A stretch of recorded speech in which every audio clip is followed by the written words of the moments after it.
ତ ଦର୍ଶକ ବନ୍ଧୁ ଅନ୍ତୋଦୟ ଗୃହ ଯୋଜନାରେ ଆପଣଙ୍କର କାର୍ଯ୍ୟାଦେଶ ବା ୱାର୍କ କାର୍ଡ଼ ପାଇବା ପାଇଁ ପ୍ରଥମେ ଆପଣ ଟାଇପ୍ କରିବେ କ୍ରୋମ୍ରେ RH ଓଡ଼ିଶା। ଟାଇପ୍ କଲା ପରେ ଆପଣ ଆସିଯିବ ରୁରାଲ ହାଉସିଂ, ତାପରେ କ୍ଲିକ୍ କରିବେ। କ୍ଲିକ୍ করে আপনার আসব ইয়ে হচ্ছে PMY নূতন সর্ভে অন্তরীয় গৃহ যোজনা আপনার গৃহর কার্যাদেশ। আপনার গৃহর কার্যাদেশ উপরে ক্লিক করতু। ক্লিক কলা আপনার আসব গৃহর কার্যাদেশ।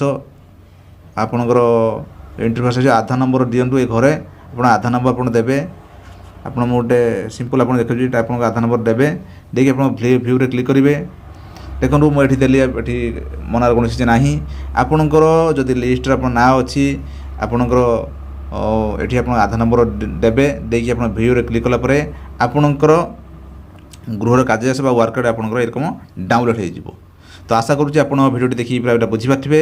ତାହେଲେ ଆପଣ ଏଇ ଭିଡ଼ିଓଟି ଅନ୍ୟମାନଙ୍କୁ ସେୟାର କରନ୍ତୁ ଯେ ଆପଣ କିପରି ଆପଣଙ୍କର ୱାର୍କ କାର୍ଡ଼ ଆପଣଙ୍କର ଅନ୍ତର୍ଗତ ଯୋଜନା ଆପଣଙ୍କର ଡାଉନଲୋଡ଼ ଆପଣ କରିକି ଆପଣ ଦେଖିବେ ତ ଆପଣ ଜାଣିପାରିବେ। ତ ଆଶା କରୁଛି ଆପଣ ଭିଡ଼ିଓଟି ଦେଖିକି ଶିକ୍ଷା ଲାଭ କରିଥିବେ। ତାହେଲେ ଆପଣ ଭିଡ଼ିଓଟି ଅନ୍ୟମାନଙ୍କୁ ସେୟାର କରନ୍ତୁ ତ ଏହି ବାବଦରେ କିଛି ଜାଣିପାରିବେ। ତାହେଲେ ଆପଣ ଯଦି ଚ୍ୟାନେଲରେ ନୂଆ ଅଛନ୍ତି ଆମ ଚ୍ୟାନେଲ ସବସ୍କ୍ରାଇବ୍ କରନ୍ତୁ ଏବଂ ମତାମତ କମେଣ୍ଟ ଲେଖନ୍ତୁ। ଦର୍ଶକ ବନ୍ଧୁ ରହିଲି, ନମସ୍କାର, ଜୟ ଜଗନ୍ନାଥ।